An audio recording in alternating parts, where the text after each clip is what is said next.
Okay, so you have completed step 6, and now you're just about ready for step 7, but first, we have to make them tie-dye. So these were included with your kit. Your paintbrush, you're gonna use all the way at the end, very last, when they're done baking and you're adding your customizations. The same for this dish. This dish is included for you to drop your food coloring in and dip your paintbrush so that you can make those customizations. So we're gonna set those to the side. Right now, all we need is your food coloring.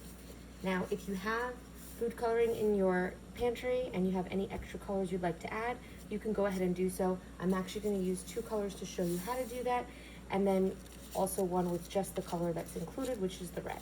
So you're gonna take your portions dough, you're gonna set it out on your counter space. It's ideal to use gloves with this, or you can take some saran wrap and just place it in your hand when you're gonna spread the food coloring. So you're going to just flatten the dough, and you're gonna take a few drops just around. Okay, you don't need too many. And you're just going to get it till it's nicely coated all around the top of that dough. Okay, once you do that, I like to call it my dough setting powder, but you're gonna take some of your working flour, you're gonna sprinkle it on top, and you're gonna rub it around, okay? And you're gonna shake any excess off, and you're gonna just tuck the dough all around and form it into your ball. Pinch the bottoms,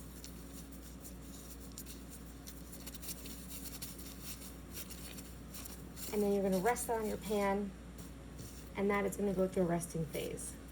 Now I'm going to wipe down the counter. I'm gonna show you how to do it with multiple colors. Now this multiple colors is super easy. You're just gonna add other colors to it in just a varied pattern. You're gonna take your dough, you're gonna flatten it out.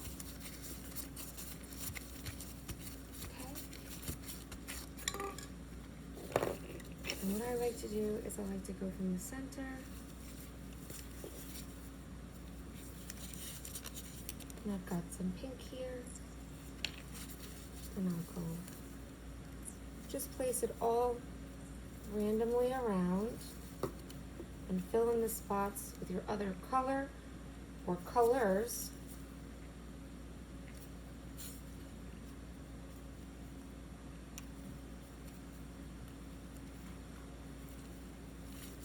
Add a little bit more pink to that.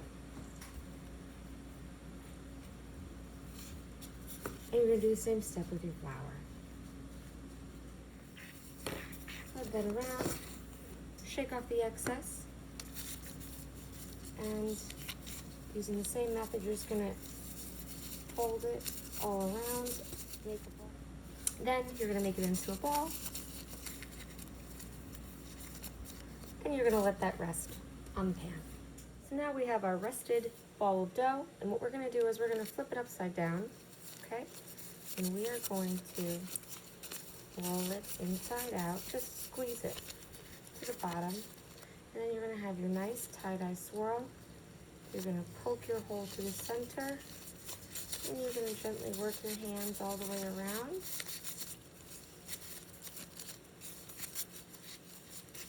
Stretching it out. Now gluten is going to make that bagel dough snap back. So you kind of want to create a pretty wide hole so that as it proofs and rests again and rises, you still have a hole left where it also goes through that process and the boiling process. And then you're going to let it rest right back on your pan before it's ready for the kettle boil.